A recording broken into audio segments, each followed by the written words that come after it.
In this video, I'm going to explore Roman letter forms. Now, the ancient Romans had two ways of writing. The one we're familiar with is the capital letters that we still use today for inscriptions. But when Romans were writing letters, they used a different form of alphabet. I'm going to look at that here. The letter A was written like that. So it looks one stroke, two strokes, like so. Sometimes it had a curve like that, and you can see, of course, how this letter gave us our our modern form, which is that, and this letter relates to our modern form, which is that, which is the capital form of letter. So that's A. So A, like that. B, very simple, one stroke, two strokes, like so. C, the letter forms I'm using here are letter forms that were found in Ostia, graffiti forms. Letter C, two strokes, one, two, or sometimes just like that as well. D, either our modern capital D or that, which of course looks exactly like our small d. The letter E is like our capital form, but usually formed like with a long C and E. It's usually quite a long letter, and goes often below the line. Sometimes it's formed like that, more roughly. F, very similar to our capital. Sometimes it's simply like that, and sometimes it has got a sharp top to it. That's F, like that. G hasn't changed very much actually over time, and that looks like that.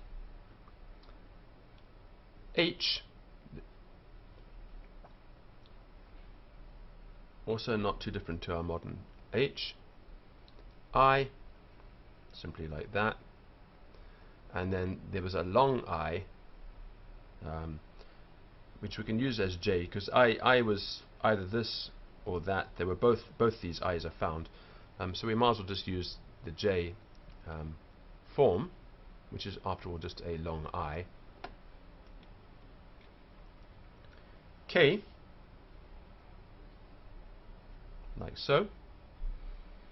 L, slope down, L. M, very similar to our modern M, except more like that. And sometimes it's formed of two A's next to each other. And sometimes you even see something that looks like that, which is more like our modern small m. N, invariably is like that, and sometimes it's formed like that, depending on what is being written on. If you're writing on birch bark or something that's very rough, then the letters are going to be far more angular, because they'll be made of very short strokes. O, quite small. P, very similar to our small p, just like that. Q is like a backwards P, but it's a C basically with a line going across it like that. That's Q. The letter R looks a bit like our capital R in Ostia. This is the form that's often found, or a form that looks like that, or like this, where the second stroke doesn't touch the initial downstroke. This is quite common. Sometimes the first stroke is longer, which we don't find in our modern R. S is where there's a major difference, because it's a long letter, and it's often angular like that, and sometimes it looks like that with a long line on top. So like a J with a long line on top. Very occasionally it's got a curve, and of course, and sometimes you see it like that as well. It's extremely unusual to see it is curved as much as that, but it does occur. T, straight across and a little hook underneath it. Sometimes it's just across like that as well, like a modern small t. And sometimes it's just like a capital T.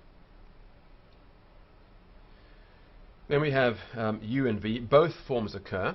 So this form occurs and that form occurs, not as consistently as we use them nowadays for U and V, which for the Romans are of course the same letter. But for our purposes, we can use that for U and that for V. Why not? Although it would be more authentic to use the same one all the time, so either that one or that one consistently. W didn't exist, of course. That's just two V's. X did exist, and it was simply like that, or like that, quite large, and then X, and then we had the Greek letters, which is that, and our zeta, like that.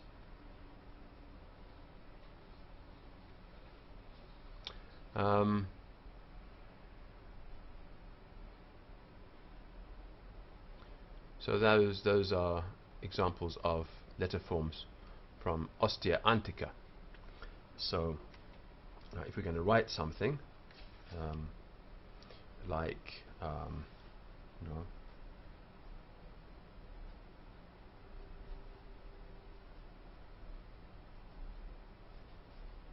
vivamos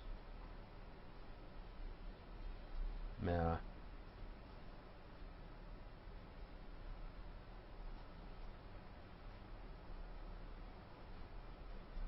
lesbia.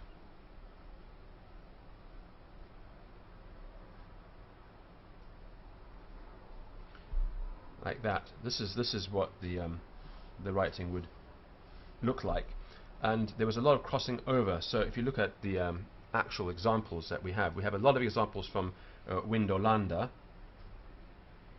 from this place,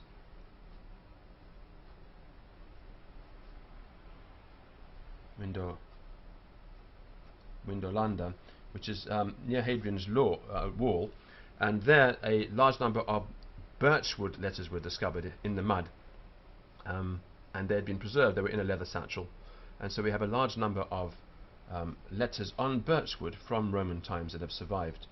And then we have this stuff from Ostia and of course Pompeii and other places where this Roman cursive, as it's called, was used. And you can see, of course, our modern alphabet, we have our capitals, and our small letters come from this Roman cursive.